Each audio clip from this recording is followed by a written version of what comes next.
Com a graça e com a paz do nosso Senhor Jesus Cristo, eu quero saudar a cada um de vocês, meus amados irmãos, agora no início desta programação.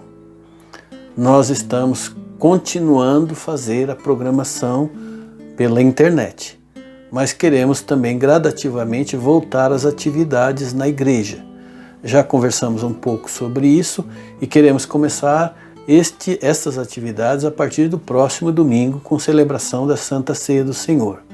Naturalmente foi passada essa pesquisa para com os irmãos e nós sabemos que muitos não vão poder estar presentes por várias razões, principalmente por questões de saúde. Mas aqueles que podem, aqueles que desejam, então nós vamos retornar às nossas atividades na igreja para o culto, que vai estar acontecendo às 18 horas do próximo domingo. E vamos ter então o culto do Senhor. A escola dominical vai continuar sendo transmitida via internet e nós teremos o culto e a ceia. Que o Senhor possa nos abençoar, alegrar o nosso coração, trazer ânimo, renovo e esperança de que esses dias difíceis logo passem. Deus abençoe você, Deus abençoe a sua vida. Vamos orar? Pai, nós pedimos a bênção do Senhor no início deste momento devocional em que nós cantamos, ouvimos irmãos cantando, cantamos juntos no nosso lar, ouvimos a palavra do Senhor e temos também esse momento de culto doméstico, em família. Que o Senhor possa fortalecer as nossas vidas, os nossos filhos, os nossos relacionamentos e debaixo da graça do Senhor, a gente possa continuar perseverante e firme. Pedimos a tua bênção e te agradecemos, pedindo que o Senhor aceite a nossa expressão de adoração em nome de Jesus. Amém. Boa cantoria, bom momento de edificação para você e para sua casa. Deus te abençoe.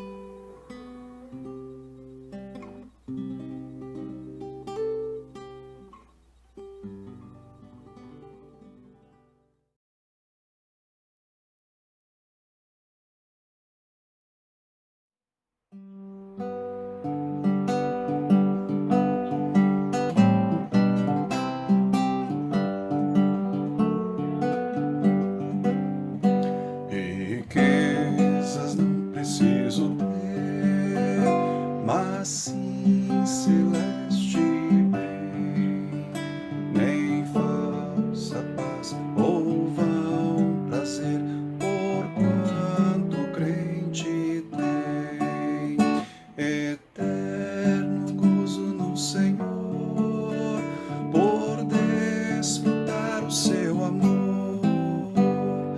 Com Cristo estou contente, Ele me satisfaz, com esse amor do Salvador. Agora estou contente, agora estou contente. Do mundo as honras para mim perderam seu valor, já tenho a paz divina, enfim, servindo ao meu Senhor. Terei meu gozo principal ao vê-lo em glória triunfal. Com Cristo estou contente, Ele me satisfaz, com esse amor do Salvador. Agora estou contente, agora estou contente, até que esteja lá no céu, aonde Cristo entrou, e veja a face já sem véu de quem me resgatou. Desejo só aqui viver de um modo que lhe dê prazer. Com Cristo estou contente, Ele me satisfaz, com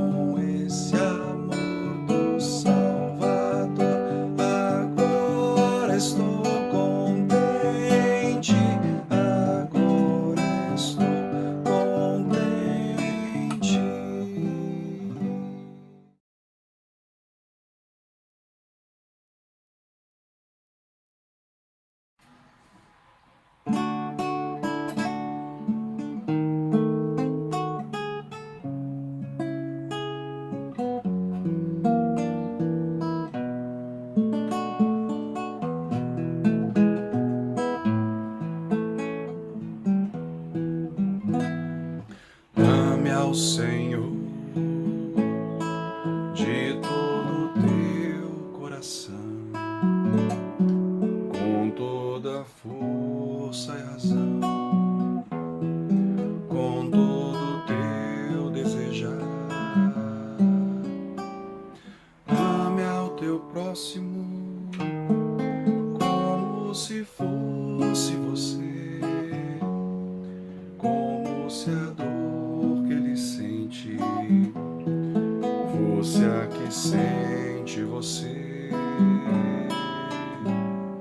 Ame ao seu próximo como se fosse você, como se a dor que ele sente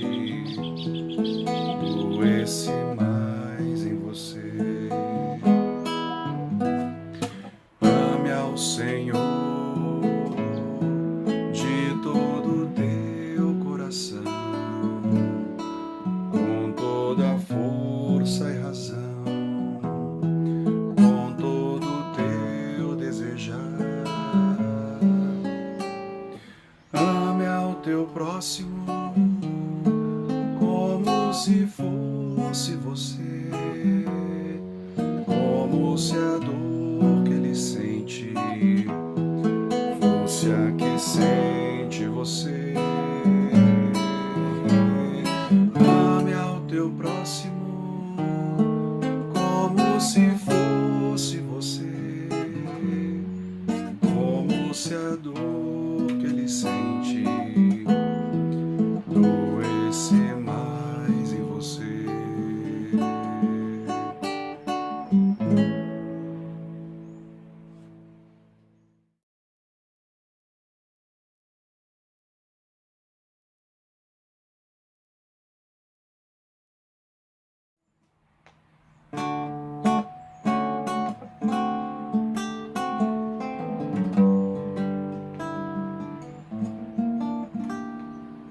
Calmo, sereno e tranquilo, sinto descanso neste viver. Isso devo ao amigo que só por ele eu pude obter. Ele é Jesus, meu amigo, meu Senhor, o Salvador. Só por ele ganhei a vida eterna com Deus.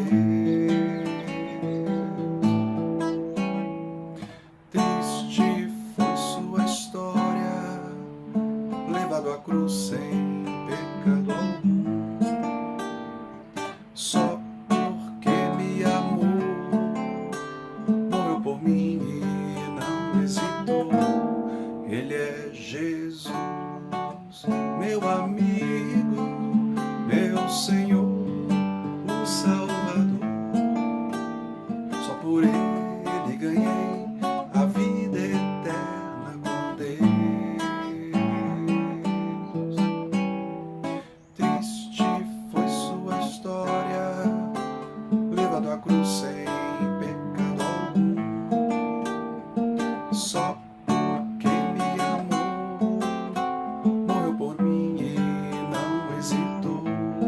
Ele é Jesus, meu amigo, meu Senhor, o Salvador. Só por ele ganhei a vida eterna com Deus, com Deus, com Deus.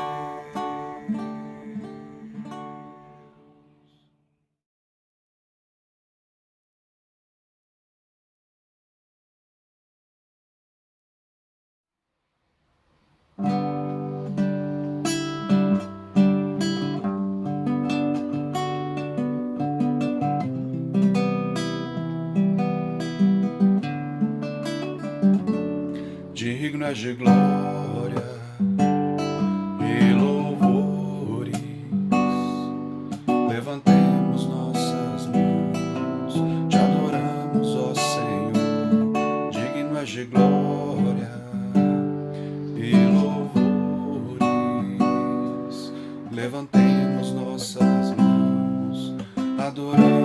ó Senhor, porque grande és tu, maravilhas fazes tu, não há outro igual a ti. Não há outro igual a ti, porque grande és tu, maravilhas fazes tu, não há outro igual a ti. Não há outro igual a ti. Digno és de glória e louvores. Levantemos nossas mãos, adoramos, ó Senhor. Digno és de glória e louvores. Levantemos nossas mãos, adoramos, ó Senhor, porque grande és tu, maravilhas fazes tu, não há outro igual a ti. Não há outro igual a ti, porque grande és tu, maravilhas fazes tu, não há outro igual a ti. Não há outro igual a ti, porque grande és tu, maravilhas fazes tu, não há outro igual a ti. Não há outro igual a ti, porque grande és tu, maravilhas fazes tu, não há outro igual a ti. Não há outro igual a ti.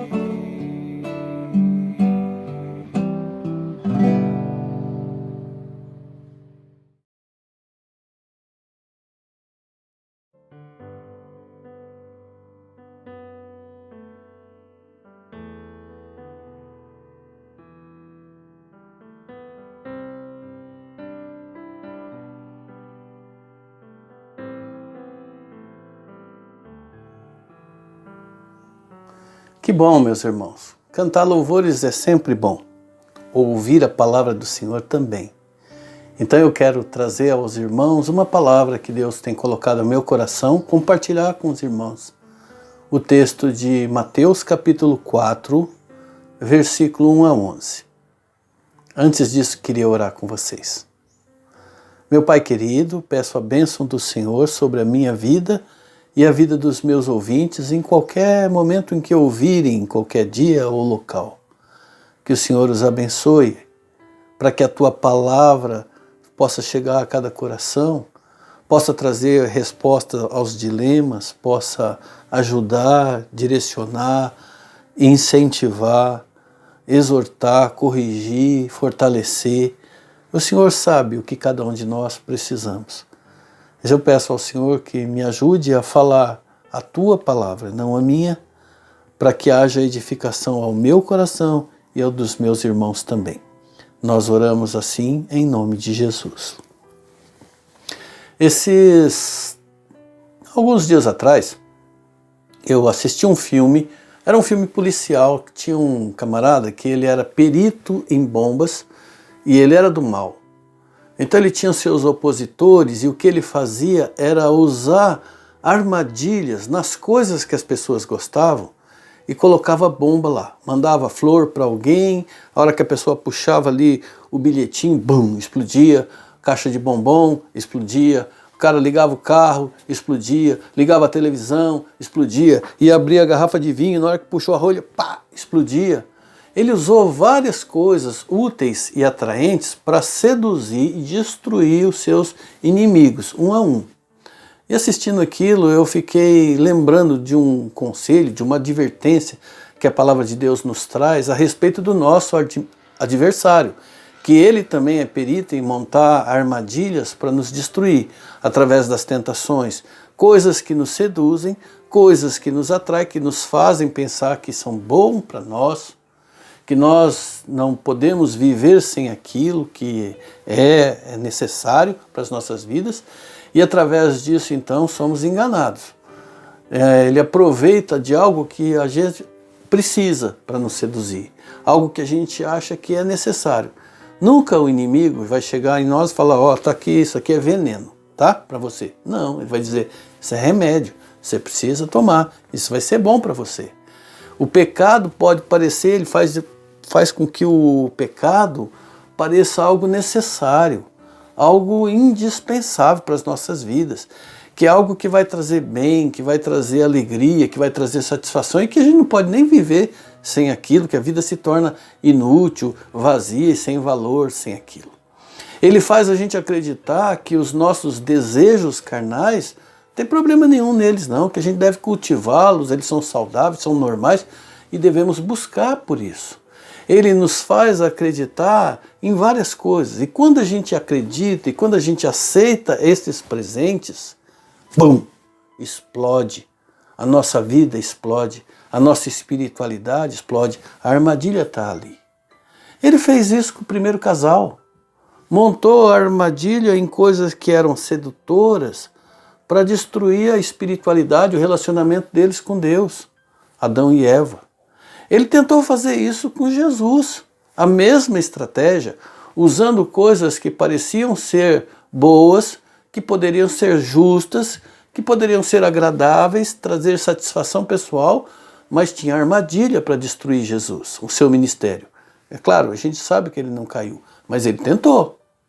E da mesma forma, ele vai tentar usar essas mesmas táticas, essas mesmas armadilhas, para nos desviar da nossa fé, para atrapalhar a nossa espiritualidade, nosso progresso espiritual, a nossa comunhão com o Senhor. Vocês lembram das armadilhas que montou lá com o primeiro casal? Usou coisas que eram que podiam trazer bem-estar. Lá a questão ali era o fruto. Mostrou o fruto, aquele fruto que estava proibido ali, mas de uma maneira que aquilo podia trazer um bem-estar físico, porque parecia que a fruta era gostosa. Ele apresentou aquela insinuação como se fosse algo agradável aos olhos. Olha o tanto que essa fruta é bonita. Ele apresentou aquela fruta como algo que pudesse ser energético, trazer autoestima, fazer ficar mais inteligente, mais esperto, mais forte, mais conhecedor do bem e do mal. Vendo a mulher que a árvore era boa para se comer e agradável aos olhos, árvore desejável para dar entendimento, tomou do seu fruto e comeu, e deu também ao seu marido, e ele comeu. Gênesis 3:6. Aquela árvore não era venenosa. Aquela árvore não era tóxica, ela não era ruim, não. Aquela árvore era boa mesmo. Parecia que tudo que ela era bonita, ela tinha uns frutos bonitos, parecia que era gostoso, parecia que era nutritivo. O problema é que o propósito daquela árvore estar ali não era para alimentar o casal. Deus já tinha dado o jardim todinho para alimentar o casal.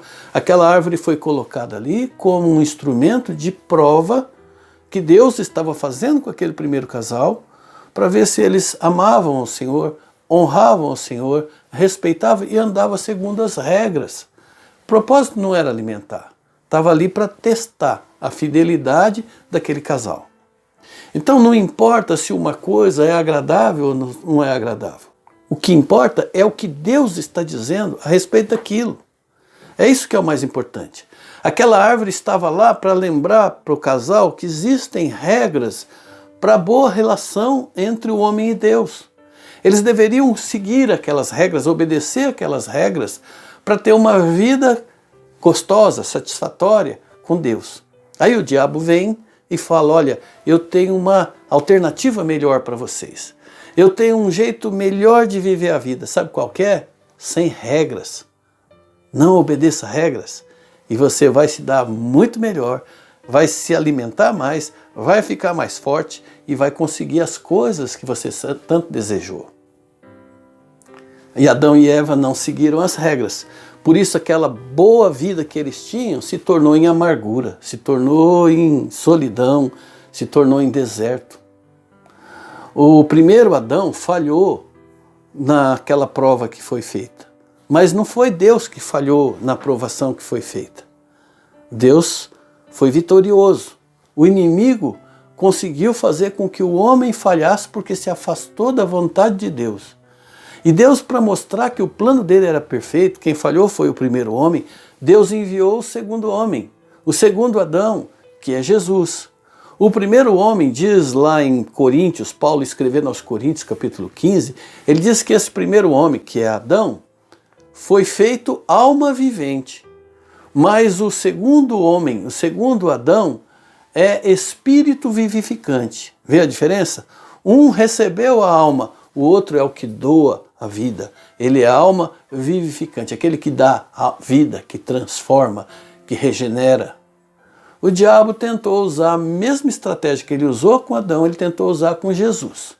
Ele tentou montar uma armadilha numa embalagem bonita para cativar. Ele ofereceu algo que parecia ser agradável, útil e bom para Jesus. E nós vemos essa história acontecendo no livro de Mateus, capítulo 4, versículo 11, 1 a 11. Gostaria de ler para vocês. E a seguir, Jesus foi levado pelo Espírito ao deserto para ser tentado pelo diabo. E depois de jejuar 40 dias e 40 noites, teve fome.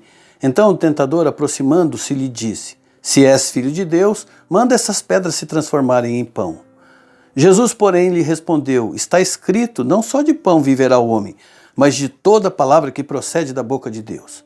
Então o diabo levou a cidade santa e o colocou no pináculo do templo e lhe disse: Se és filho de Deus, atira-te abaixo, porque está escrito: Aos anjos ordenarás a teu respeito para que te guardem, e te sustentarão nas mãos, para que não tropeces em pedra alguma. Respondeu-lhe, porém, Jesus: Também está escrito: Não tentarás o Senhor teu Deus. E levou ainda o diabo a um monte muito alto e mostrou todos os reinos do mundo e a glória deles. E lhe disse: Tudo isso te darei, se prostrado me adorares. Então Jesus ordenou: Retira-te, Satanás, porque está escrito: Ao Senhor teu Deus adorarás e só a ele darás culto. Com isso o deixou o diabo, e eis que vieram os anjos e o serviram. A gente percebe naquele cenário do primeiro homem e mulher, que Deus criou o cenário, o ambiente para que houvesse aprovação. Não a tentação, mas a aprovação da parte de Deus para ver se realmente o coração do homem estava voltado a Deus e seria fiel e obediente ao Senhor. Então ele montou o cenário do Jardim do Éden, deu todas as coisas para o homem e colocou ali uma restrição, disse: isso aqui não pode, tudo mais pode, isso daqui não pode. Foi Deus mesmo quem providenciou aquilo para eles. E aqui nós vemos que Deus está também providenciando um ambiente para que Jesus fosse provado, o segundo Adão. Porque o texto diz que foi o próprio Espírito Santo que conduziu Jesus àquele local e que a finalidade era ser provado, era ser tentado pelo diabo. Agora pensa comigo, o diabo arruinou a vida do primeiro casal. Ele tentou arruinar a vida de Jesus com armadilhas, com insinuações. E nós? Será que a gente vai estar livre disso? Como é que a gente vai conseguir escapar das armadilhas que ele muitas vezes coloca para tentar nos seduzir, nos afastar do compromisso com o Senhor?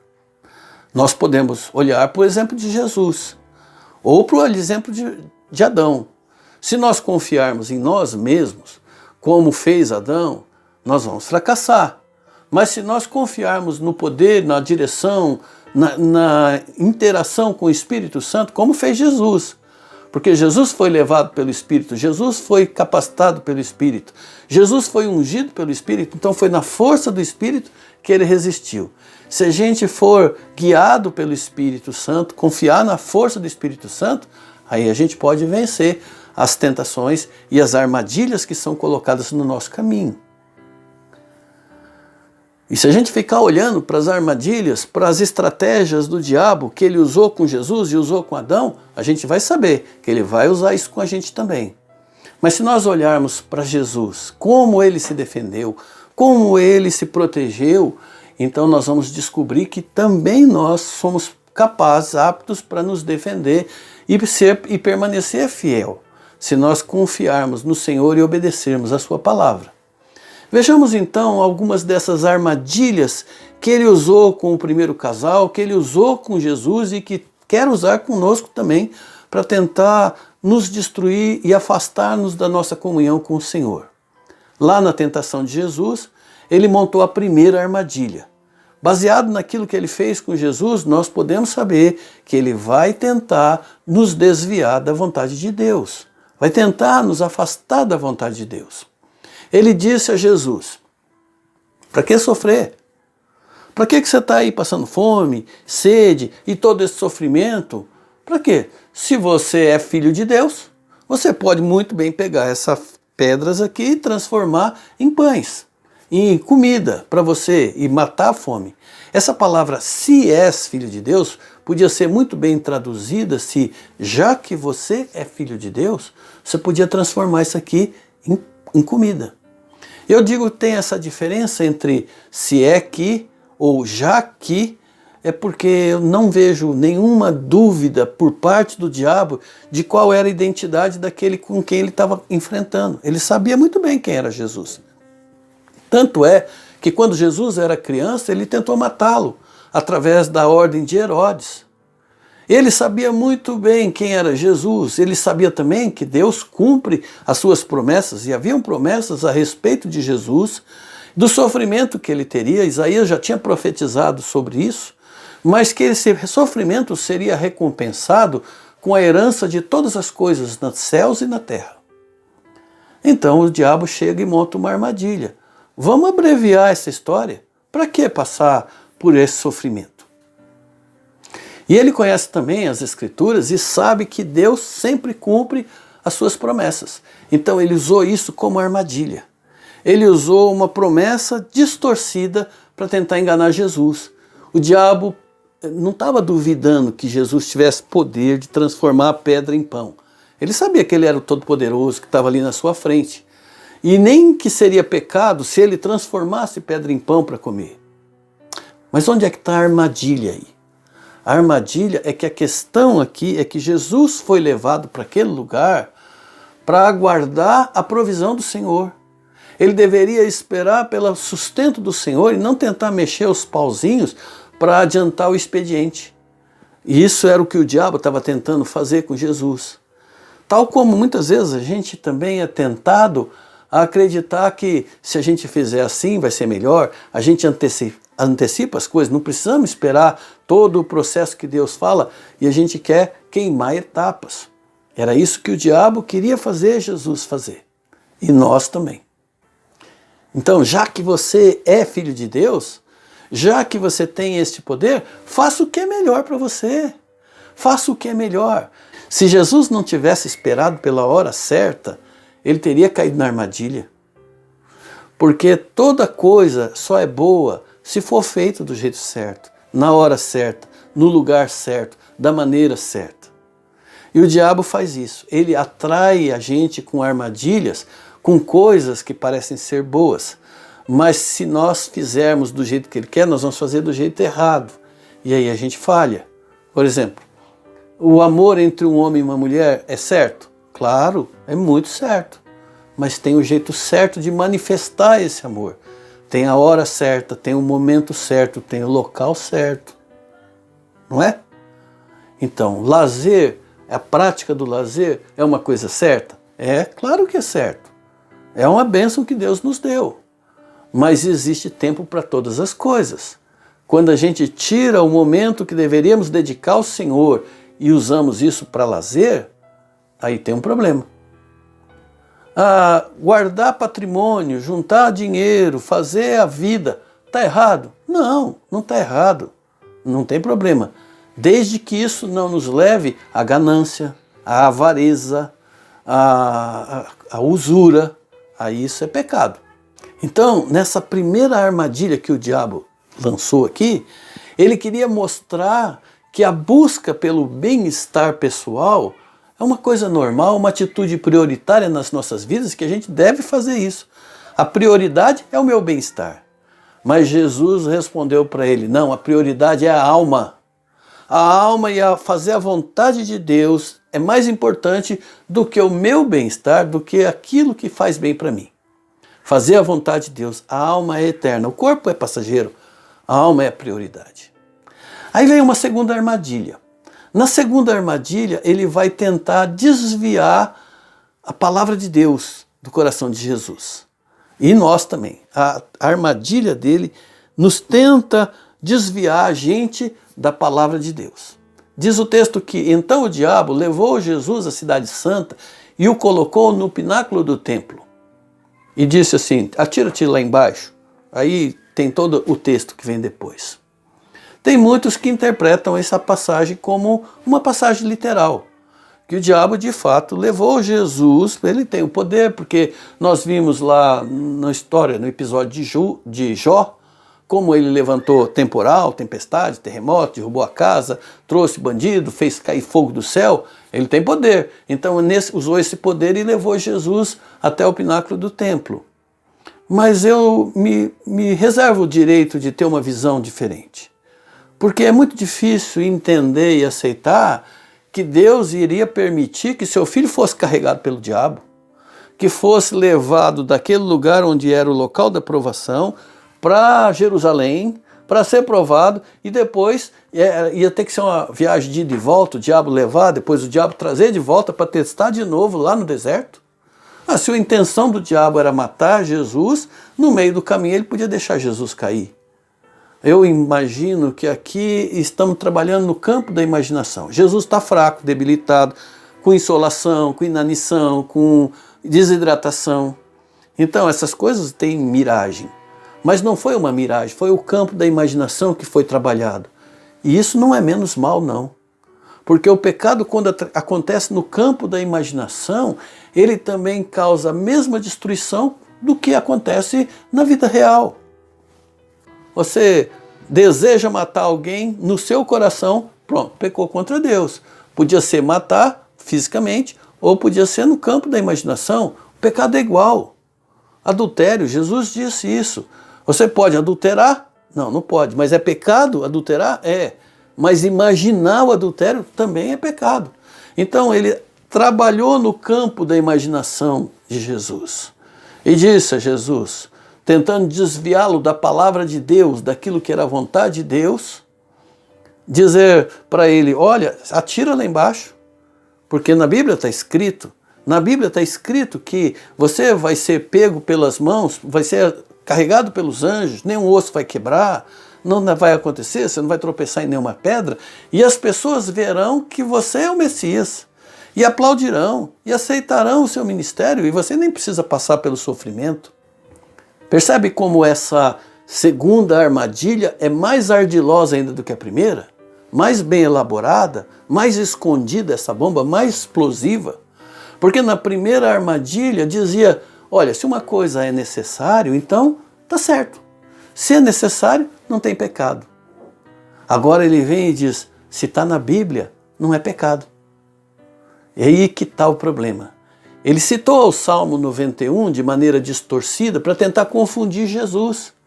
E muita gente cai nessa armadilha.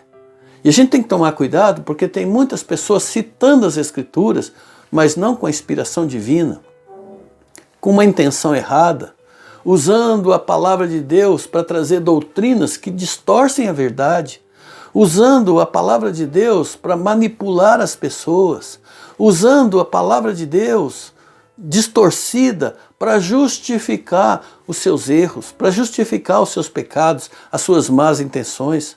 Essa armadilha que estava escondida aqui na segunda tentação tentou aproveitar-se daquele momento de fragilidade na vida de Jesus, da sua fome, do seu cansaço físico, do seu esgotamento, para poder deturpar na mente de Jesus as promessas de Deus. Era promessa de Deus, mas foi deturpada pela boca do diabo. Até a verdade, quando é falada pelo diabo, se torna mentira. E aí ele diz, pode pular, que não vai acontecer nada, porque tem uma promessa de Deus, que nada vai te acontecer. Pode pular, é promessa de Deus que virão anjos para te segurar. Você é o Messias prometido, as pessoas vão ver, pode pular. Aí vem com aquelas palavras, Salmo 91, pois nenhum mal te sucederá, praga nenhuma chegará na tua casa até você, porque os seus anjos darão ordens a teu respeito, para te guardar em todos os seus caminhos. Isso é promessa de Deus. Então pula, pode pular.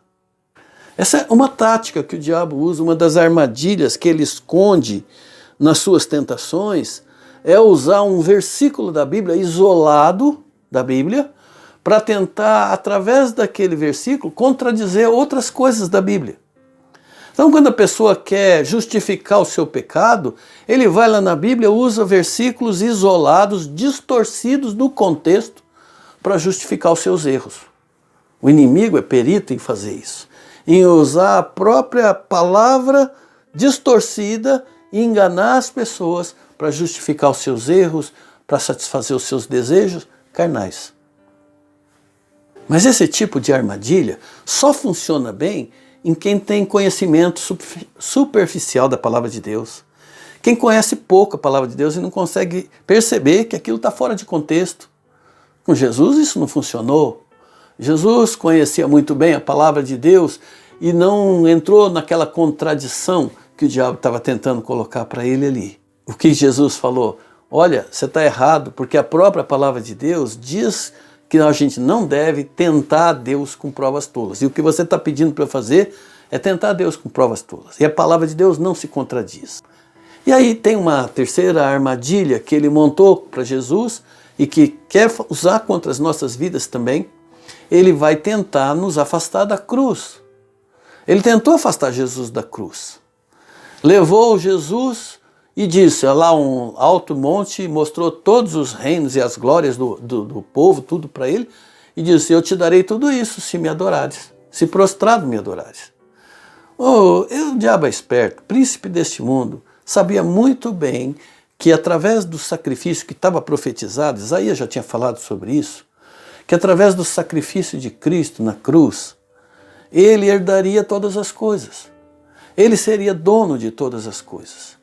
De todas as coisas no céu e na terra. Então, o que ele fez? Ele ofereceu um atalho. Ele falou, olha, você pode ser dono de todas as coisas nos céus e na terra sem precisar passar pela cruz. Sem precisar passar... Porque você não veio aqui buscar todas as coisas que estão nas minhas mãos? Te dou tudo. Basta você reconhecer que eu tenho um pouco de valor também. Me dá um mérito aí. E eu te dou todas as coisas. Você não precisa pagar por esse preço tão alto com o teu sangue na cruz, não. Eu te entrego. Esse é um caminho mais curto, mais fácil, menos doloroso. Eu te entrego tudo. O diabo disse isso ao Senhor. Ele sabia que ele não podia derrotar, no argumento, ele não podia derrotar Deus. Mas Jesus, homem, fraquinho ali, ele falou, talvez eu possa derrotá-lo. Como homem, Jesus estava sujeito às tentações. Como homem, Jesus estava sujeito a fraquezas humanas. Jesus sentia temores. A Bíblia diz que ele se identificou conosco nas mesmas coisas que somos tentados. Ele passou pelas mesmas tentações e naquele momento ele estava fragilizado. Então, no deserto, o diabo tentou afastar Jesus da cruz e depois tentou afastá-lo de novo através de Pedro. No deserto, quando ele fez essa tentação, Jesus respondeu, arreda-te, Satanás, o Senhor teu Deus apenas a ele adorarás e a ele darás culto. E quando ele volta de novo com aquela ideia de afastá-lo da cruz, da morte, do sacrifício, através dos lábios de Pedro, Jesus responde, arreda, Satanás, porque não cogita das coisas de Deus e sim das coisas do homem. O tolo do Pedro foi usado ali, inspirado para falar aquelas palavras. Ele achava que ele estava preocupado com o bem-estar de Jesus, mas na verdade ele estava sendo manipulado e usado, inspirado, instigado para tentar afastar Jesus do objetivo maior que era a cruz. E conosco isso pode acontecer também, da gente ser tentado a desprezar o caminho da cruz. Acontece quando na nossa vida? Olha, toda vez que eu acho que eu posso fazer alguma coisa para pagar pelos meus pecados, em vez da cruz de Cristo, um tipo de penitência para cancelar os erros que eu fiz, eu estou negando a cruz, a eficácia da cruz, a necessidade da cruz. Eu estou me desviando e caindo na armadilha. Todas as vezes que nós pensarmos que o nosso pecado é tão grande que não tem como corrigir, não tem como perdoar, não dá para pagar, não dá para mudar, eu estou negando a cruz, eu estou me afastando da cruz e caindo na armadilha de Satanás. E toda vez em que eu achar que a solução para os problemas que a gente tem está na política, ou está no jeitinho, ou está no dinheiro, ou está no poder, nós estamos negando a cruz e caindo na armadilha do inimigo. E todas as vezes que nós aceitarmos o nosso próprio caminho, que eu tenho o direito e a capacidade de escolher, de fazer as minhas próprias escolhas. Eu não preciso seguir tão certinho a religião, não preciso seguir tão certinho a Bíblia, não preciso. Eu vou criar a minha própria religião, o meu caminho. Eu estou negando a cruz. E cada vez que a gente levar a vida cristã do nosso jeito e não do jeito que Deus disse, eu nego a cruz. Então, cuidado, irmãos. Jesus nos disse: no mundo nós teremos aflições, vocês terão, mas tenham bom ânimo, porque eu venci e vou ajudar vocês a vencer também. Passar por aflição, passar por problemas, não significa que Deus nos abandonou. Lembre-se que mesmo quando parece que Deus está perdendo, Ele vence. Deus nunca perde. E quando parece que o diabo está vencendo, na verdade ele está perdendo, porque ele não vence. Não dá para vencer Deus. Então, a nossa comunhão com Ele é a maior força que nós temos para nos livrar das artimanhas, das armadilhas do inimigo. Isso eu queria terminar essa palavra lembrando, talvez a gente pudesse fazer o mesmo compromisso que Jó fez com o Senhor. Em Jó 23 ele diz: mas Deus conhece cada um dos meus passos. E se Ele me colocar à prova, verá que eu sairei puro como ouro. Eu sigo o caminho que Ele me mostra e nunca me desvio para lado nenhum. Obedeço os mandamentos de Deus e sempre faço a sua vontade, e não a minha. Difícil, né? Mas com a ajuda do Espírito Santo nós podemos. Com a ajuda, a orientação do Espírito Santo, o conhecimento da palavra de Deus, a convicção de que o caminho que o Senhor nos mostrou, ainda que seja estreito, ainda que a porta seja estreita, para Cristo foi a cruz, para nós é o caminho estreito, mas para a gente não desviar disso, para não nos desviarmos das promessas do Senhor, mas também para não distorcermos a palavra de Deus, conhecermos com mais profundidade a palavra de Deus, para fazer o que é a vontade de Deus e não a nossa, satisfazer em primeiro lugar as coisas de cima e não as daqui dessa terra, dar mais valor à nossa alma do que ao nosso corpo, dar mais valor à vontade de Deus do que à nossa própria vontade, nós teremos vitória. Não seremos enganados com as armadilhas explosivas do diabo. Seremos vitoriosos. Pedimos a Deus que nos guarde, que nos ajude, que nos proteja. Quero orar com você. Meu Pai, eu e meus irmãos pedimos isso ao Senhor, nos ajude a proteger as nossas vidas, a nossa mente, o nosso olhar, as nossas intenções, o nosso coração, das armadilhas que o inimigo coloca contra nós, para nos seduzir, para nos desviar dos teus caminhos e para destruir a nossa espiritualidade. Ajuda-nos a ser fortes, a ser firmes, a seguir o exemplo do segundo Adão, de Jesus Cristo, e assim termos a força necessária para resistirmos às tentações e sermos vitoriosos em Cristo Jesus. Nós te pedimos esta bênção do Senhor em nome de Jesus. Pedimos que a graça do Senhor Jesus, o amor de Deus nosso Pai e o poder do Espírito Santo seja derramado sobre as nossas vidas, hoje e todos os dias, para que possamos resistir firmes e chegarmos vitoriosos ao final da jornada. Amém. Deus abençoe sua vida. Espero vê-lo em breve.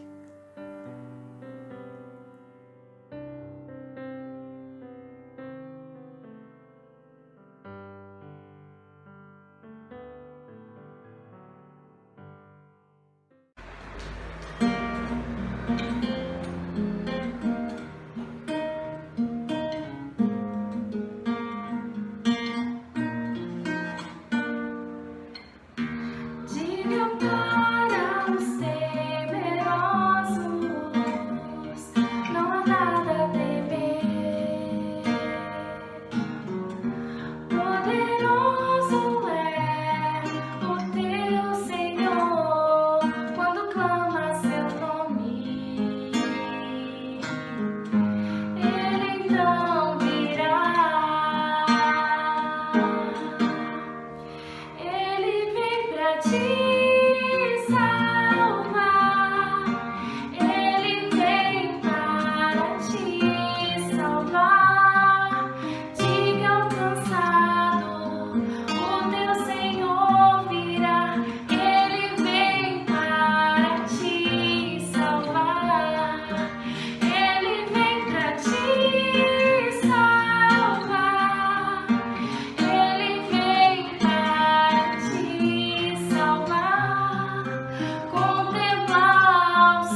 te salvar. Ele vem para te salvar. Diga ao cansado, o teu Senhor virá.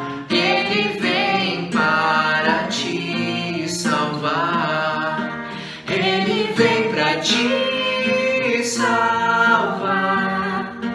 Ele vem para te salvar. Contemplar o Senhor e te levantarás. Ele vem para te salvar. Ele é o teu refúgio em meio às lutas, O escudo na tempestade. uma torre na tristeza, fortaleza em meio